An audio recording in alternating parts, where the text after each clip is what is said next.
Hey guys, what's going on? Today we're going to talk about the Samsung Galaxy S8 Plus case. Here we have the Aduro case, I think that's how you pronounce it, and I like it pretty much.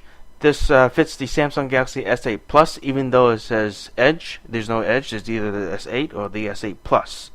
So let's dive into the pros and cons. So first off, the pros, I like how it's styled. I mean, it's something that's pretty subtle, it has some patterns on it, but it doesn't stick out. It's also pretty thin, and I know it's a hard shell, so you don't get a lot of cushion to it, but I was okay with that. I knew that buying the case. I've had cases a case in the past where it was a cushiony case, but it made the phone like 2 or 3 times thicker than what it was normally. The buttons are easy to get to. I don't have any issues going to the volume buttons as well as the power buttons. Same thing with the ports. At the bottom we have the USB-C port as well as the headphone jack. No issues in terms of clearance there.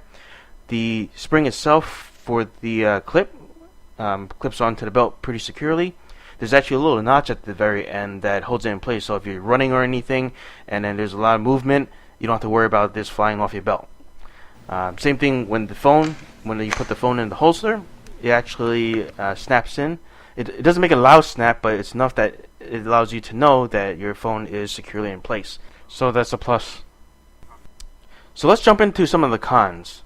So this thing has the kickstand, which is nice. The horizontal feature works, but as soon as you try to flip it around and watch it in the vertical orientation, it actually falls over pretty easily.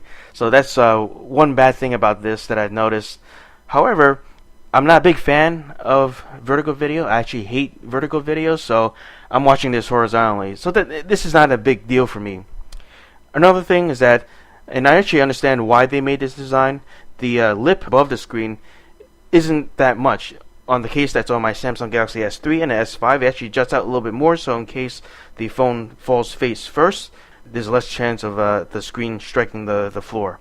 But in this case, I think the reason behind this is that since you have the infinity display that goes all the way to the edge, it has to be lower so that you can swipe in for your your apps or whatever that side tray thing is called. I'm actually not a big fan of it, so I disabled it on my phone.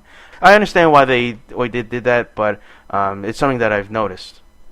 And another thing I don't like is that the kickstand is a little bit flimsy. Now I guess you can make it out of metal or some better material, but then it'll add more weight and or cost to it. So I don't really use the kickstand every single day, so it's not that big of a deal. So all in all, I really like the case, and especially it being $10. That's pretty cheap in terms of the cases. Some of them are like 30, 50 bucks plus. This is a fraction of that cost and does the job. So I hope you guys liked the video. Don't forget to comment, like, and subscribe. We'll see you next time.